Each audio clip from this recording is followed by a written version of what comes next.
ఇప్పుడు ఇక్కడ మేము ఆడే ఆటని చిన్నప్పుడు మేము జాడీ ఆట అనేవాళ్ళం అనమాట. బట్ ఇప్పుడు మనం పాష్గా టిక్ టాక్ టో అని అంటున్నాము. యాక్చువల్లీ బ్లింకిట్లో ఏదో ఆర్డర్ చేశాను, నాకు గుర్తు కూడా లేదు. బట్ అది డస్ట్బిన్లో వేద్దాం అన్నప్పుడు జస్ట్ ఎందుకు అబ్జర్వ్ చేశాను అనమాట. చూస్తే ఈ 2 గేమ్స్ ఉన్నాయి. మేబీ మీరు అందరూ ఎప్పుడూ చూసి ఉంటారు, బట్ నేనైతే ఫస్ట్ టైం చూస్తున్నాను. సో ఈ గేమ్ ఇద్దరికి తెలుసు కాబట్టి ఎవరో విన్ అవ్వట్లేదు. సో అందుకని చెప్పి ఈ గేమ్కి వచ్చాము. దీని చిన్నప్పుడు మేము చుక్కలాట అంటుండే, బట్ ఇప్పుడు డాట్స్ అండ్ బాక్సెస్ అంటున్నాము.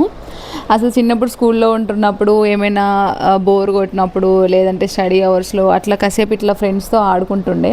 అసలు చాలా ఫన్ అనిపించేది అప్పుడైతే. ఇప్పుడు కూడా ఇదేం పెద్ద లాజికల్ గేమ్ ఏం కాదు, బట్ ప్యూర్ లక్ అనమాట, కొంచెం చూడాలి అంతే. సో ఎనీవే ఇందులో అయితే నేనే విన్ అయ్యాను. అసలు ఇది ఆడుతున్నప్పుడు నాకైతే స్కూల్ డేస్ గుర్తొచ్చాయి. థ్యాంక్స్ బ్లింకిట్, అసలు చిన్నప్పుడు మెమరీస్ని గుర్తు చేసినందుకు. సో మీకు కూడా ఇట్లా వచ్చినప్పుడు సరదాగా అట్లా మీ పార్ట్నర్తో ఆర్ ఫ్రెండ్స్తో అట్లా ఆడుకోండి. ఇది పెద్ద గేమ్ కాబట్టి మేము హాఫే ఆడుకున్నాము, రిమైనింగ్ ఆఫ్ నెక్స్ట్